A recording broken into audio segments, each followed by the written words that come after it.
Graham Plattner's candidacy in Maine, taking on some water. Treasury Secretary Scott Bessent went to Capitol Hill and took no prisoners. And one of President Trump's biggest critics looks like he's about to be hoisted by his own petard, as they say. I'll tell you what a petard is in just a minute. It's Friday, June 5th, and this is news from America's Heartland. You're watching Heartlander News. Welcome into Heartlander News. Hope you're doing well today. I'm Chris Stigall. I want to start today by discussing what is still the ongoing election in California, days after Election Day. As of Tuesday night into Wednesday morning, in the mayor's race, the top two vote getters were incumbent Mayor Karen Bass and the outsider, the challenger we've been covering here, Spencer Pratt. And when the initial count looked like it would be the two of them, here's a little bit of what Pratt had to say. Tonight. Well, obviously God wanted 5 more months of me exposing all the failures of our mayor. So it's going to be a fun ride. I hope she's ready. Are you ready? I mean, I was born for this, clearly. Well, there's no doubt that he has the stamina for another 5 months, but do the Democrats? It looks like maybe they're already signaling no, they'd rather put this to bed now. Some 24,000 ballots came pouring in just one evening recently this week. Not a one for Pratt. Imagine this. Not just weeks, but months of extra time before Spencer Pratt and Steve Hilton face their final opponents in the runoff. And what that really means for California, if in fact the rest of the country is watching, if in fact this holds and Pratt is correct, people like Karen Bass and Gavin Newsom have had total control in the governor's office, the legislature, major cities, just about every level of power in the state. The Democrats have controlled it all. And what do we have to show for it? Well, nothing. We have all seen the reality of Los Angeles streets through endless news reports and videos taken by people actually living there. Homeless encampments stretching for blocks, businesses operating behind locked doors in broad daylight. Families changing their daily routines because places that once felt safe no longer do.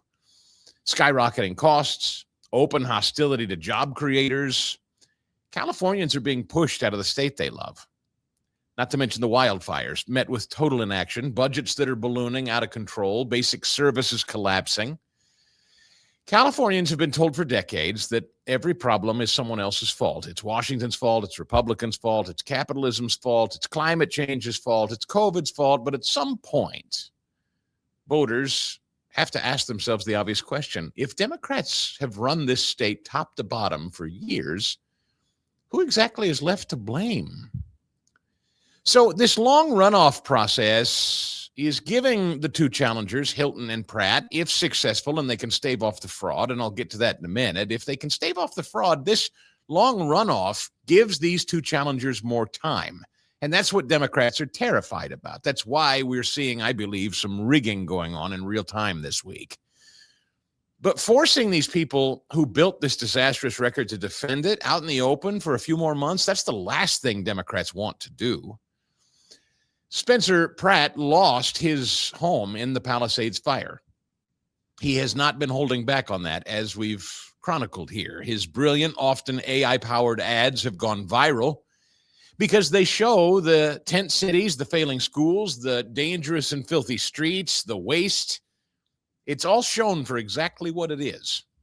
These ads cut through the ignorance is bliss mindset of California Democrats and expose the reality. These ads are so devastatingly effective, in fact, they're going to change, I believe, how conservatives campaign in blue cities and states from now on. Steve Hilton, meanwhile, the former businessman and true outsider, gets extra months to travel the state.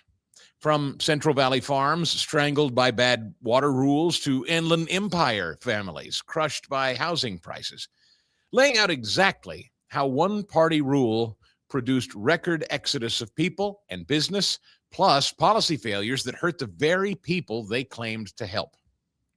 You know, this is about Republican policies versus Democrat policies when it's all said and done. Karen Bass and Gavin Newsom, they've had years to govern. Spencer Pratt and Steve Hilton need just a few more months to make the case against their record of failure and corruption. Because more sunlight on California politics will hurt Democrats everywhere. You built it, you ran it, you own it, Democrats. Now defend it. And that's exactly what this extended time does, this runoff into the fall. It's real accountability, civic oxygen. It puts the burden back where it belongs, on the people who've held the power. More honest debate serves Californians and gives the whole country an unfiltered look at what one-party rule actually produces.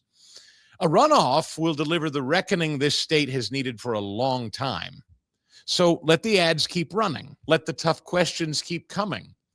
The people deserve the full, unvarnished truth before they decide. But again, the only thing standing in the way of all of that right now, the very real risk of election fraud. It's taking California an extraordinarily long time to count all the votes. California's so-called voting process isn't democracy. It's a slow-motion disaster, and it's designed for delay and deception and fraud. This is the state that mails ballots to every single registered voter like confetti. No questions asked. Ballots trickle in for days, even weeks after Election Day. They sit in piles while armies of Democrats verify signatures that don't have to match exactly. They just have to be close enough. Loose, subjective checks at best. Curing periods that let operatives fix problems long after the polls closed, that's rife for fraud, obviously. And the counting, well, that drags on for days too, sometimes weeks in the nation's most corrupt state. While the rest of the country knows who won by Wednesday, California still seems to be processing mountains of late mail-ins in the dark. And of course, it's not incompetence. It's a feature of single party rule, as I was just mentioning. A system built for opacity here, where initial election night tallies get buried under waves of mysterious ballots that magically shifts outcomes. No real proof of citizenship required up front, of course. No strict photo ID at the point of voting. Just trust us, they say, as results drip out in a Democrat stronghold long after the spotlight fades. This is an invitation to fraud, of course, an invitation to manipulation, to every conspiracy theory you can imagine. And they've earned every bit of that skepticism, by the way. Other countries, whole countries, count their votes overnight with far less drama. California can't manage it in the modern age. It's pretty pathetic and revealing. It's a failed state embarrassment that erodes trust in every American election it touches, and this circus has got to end. It's why, by the way, the Senate has to pass the Save America Act right now, and sadly, 4 Republicans blew that yesterday. It demands, the Save Act, proof of citizenship to register, photo ID to vote. It slams the brakes on unlimited mail-in free-for-alls. It forces elections back into the light, secure, verifiable, and finished on time. Listen, if we don't pass the Save America Act, the Democrat Party will keep killing democracy in the darkness, as they used to say at the Washington Post. They will continue to hide behind endless counts, unverifiable ballots, and excuses until the people's will is nothing but a memory. It can't happen anymore, folks. Secure our elections already, or we watch the republic die by 1,000 delayed ballots. The time is now, Republicans. It's an 80-20 issue. We're all watching and we're all waiting. Meanwhile, the Democrats don't have much of a candidate bench at all on any front, whether it's nationally, whether it's state by state. Certainly in Maine, we see the trouble. The Wall Street Journal with the story that, oh my, this Graham Plattner.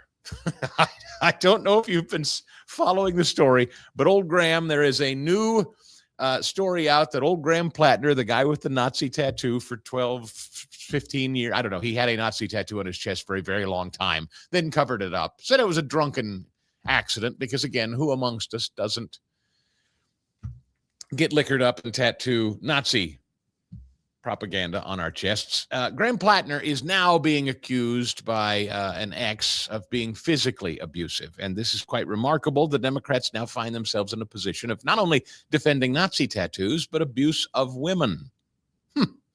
So let's go to it. Old Graham sits down with Chris Hayes. You're not going to find a cushier softball interview than Chris Hayes for a subject like this over at MS Now. Let's get into it. And I think voters have a right to know about it. And I want to start with what Ms. Fifield says about being rough is the term the Times. And I'm going to just read you the account so you have it. This is from the Times. Mr. Plattner could be rough with her, Ms. Fifield said, particularly when they were drinking, leaving her shaken and sometimes afraid. In the interviews, she grappled with how to process her experiences. She was quick to note, he never hit me, never punched me. She said he regularly grabbed her by the shoulders, sometimes hard enough to leave marks. On one occasion, yanked her out of a cab by her wrist after an argument in which she wanted to stay in the car. During one argument, she recalled he twisted her arm behind her back, shoved her into a bedroom, and held the door closed from the other side so she couldn't get out, telling her to remain there until she was calm. Eventually, Ms. Fifield said she fell asleep and left the next morning. It hurt, she said, but she added, it didn't cause any injury. It didn't break my arm. Did that happen? No, it did not. There are some allegations in this piece that I just want to be kind of unequivocal about are simply not true.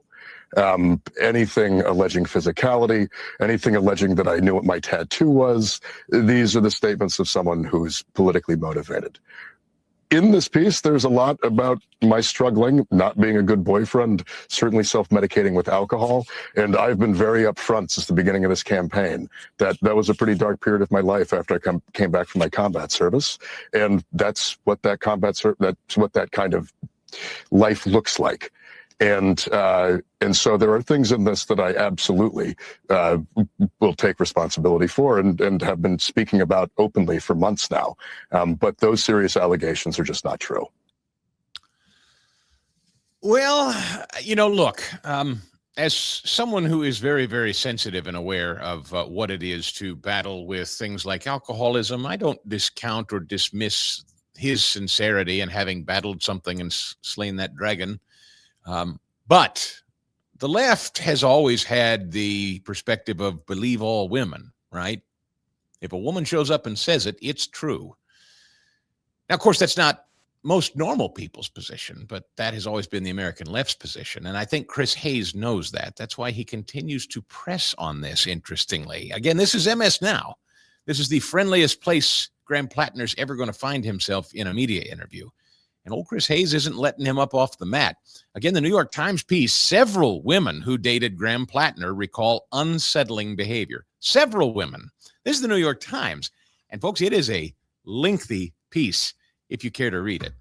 I don't do a lot of salacious gossip here, but I will just say it is chock-a-block full of interviews with 24 people, including 6 women who have been romantically involved with Mr. Plattner. They spoke with friends, acquaintances. Several of the women reviewed contemporaneous texts and social media messages, and saw some of the diary entries of this particular woman in question that you just heard them discussing. Mr. Plattner declined to be interviewed for the New York Times article. The women described difficult relationships with Plattner. They knew him at different points in his life. Let's see. Well, let's continue with the Chris Hayes line of questioning, shall we? Talking about the messages. Sometimes, let's say salty messages to women, maybe unwanted messages to women, maybe graphic messages to women, and maybe underage women. Just to be clear, just about revisiting, right? I mean, I think channeling concerns, I think, of Democratic voters and Democratic officials and a lot of people, right? That it's not a question of revisiting, right? It's new revelations, like vis-a-vis, texts or pictures. And I know you want to give some privacy in marriage, but I really do feel like I need to get these answers from you, which is like the people you were texting with, whatever that was, in whatever context they were adult women, you knew that, and it was consensual. Is that true? Yes. And you have that you confirmed that you knew their age. Yes. Oh God. I mean, yeah. Yes, of course.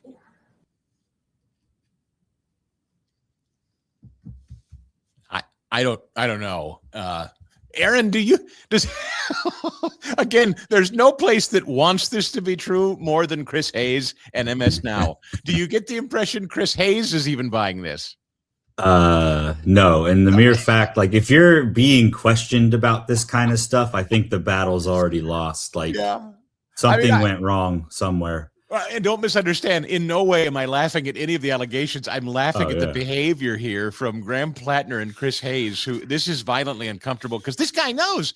He knows the New York Times piece is like a catalog of abuse and alleged abuse, not to mention what he's admitted to. And Hayes is like, dude, even I, as partisan and in the tank as I am, even I am not going to be able to let you skate with this. This continues, this very awkward exchange.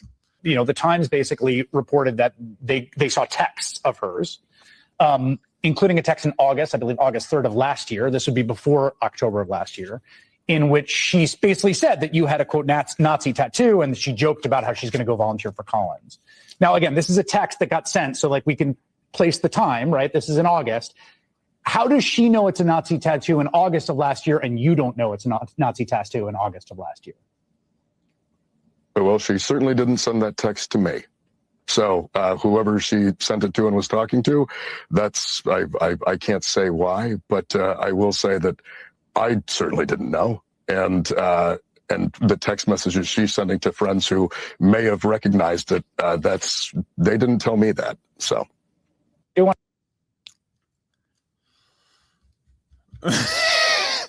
Are you tracking with this? He had a girlfriend who knew well before he did, he had a Nazi tattoo on his chest. People were discussing it was a Nazi tattoo. He claims that the text from the girlfriend is a text with other people, not him.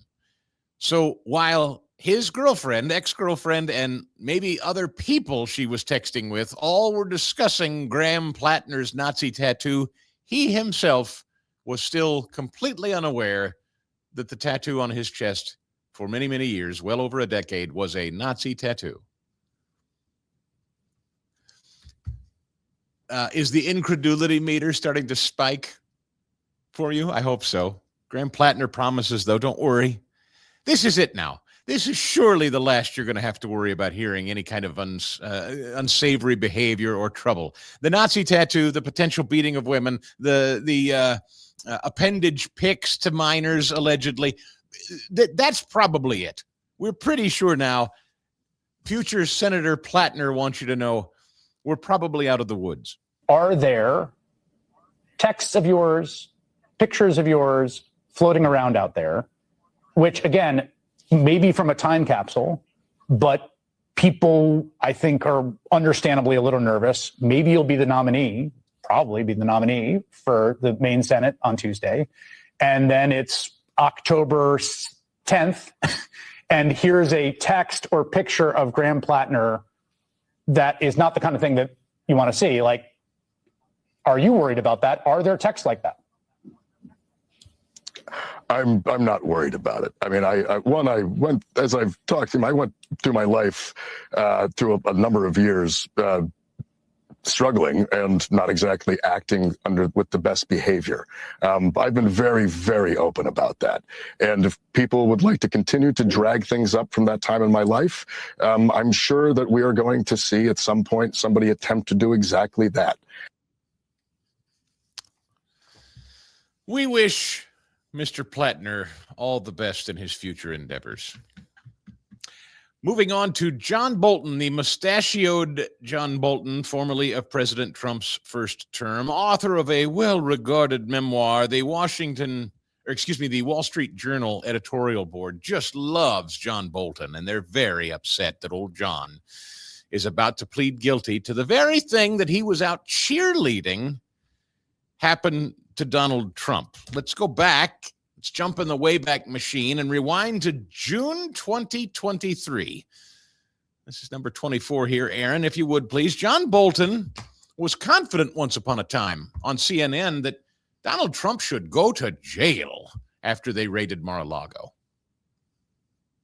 You know, Republicans used to believe that not prosecuting criminals led to more crime. The answer here is take the politics out of the decision, and in this case, proceed with the prosecution and do the same for anybody else who does anything even remotely like it. Just read the indictment and ask yourself, if the government can prove what they allege here, shouldn't this man go to jail? The simple fact he had the documents for any reason or no reason should subject him to prosecution. You know, It's interesting then that the Wall Street Journal thinks that President Trump and his DOJ are being vindictive to poor Mr. Bolton now. Like similar defendants, Mr. Bolton has had little choice other than to negotiate a plea. Mr. Bolton deciding to plead guilty to a single felony count for retaining classified information. He will pay a $2.5 million fine, which is best understood as an attempt to deny Mr. Bolton the earnings from the book that he wrote. It's especially troubling and vindictive that justice is still insisting that Mr. Bolton go to prison. Oh, bless John Bolton's heart. And the Wall Street Journal, very upset for old John and his mustache. Here's Kash Patel talking about Bolton, number 25. What is your response to the potential guilty plea and to the accusations that this was not about the facts, but about a persecution? Well, speaking generally about retribution, what we do at the FBI and our partners at the Department of Justice is we don't reverse engineer prosecutions or investigations. We get the facts, we apply the law.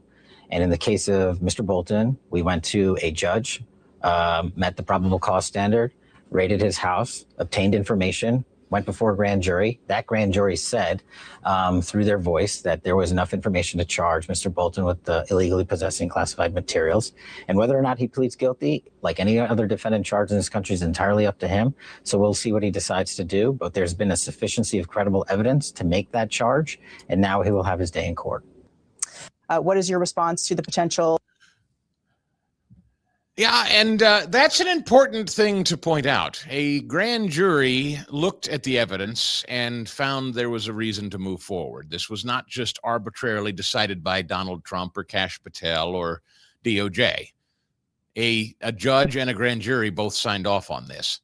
And again, let's just remember the very simple standard that every one of Donald Trump's former allies, then turned enemies, turncoats, like Bolton, they all said it. You had the clip. Let's go back and live by John Bolton's old standard. If we could play that again, Aaron, if you don't mind, let's go back and listen to what John Bolton said in 2023 about what should happen to Donald Trump, that he was in possession of anything deemed classified, even though the president himself can declassify or classify anything he wishes, setting that aside. But remember what Bolton said should happen to President Trump back then.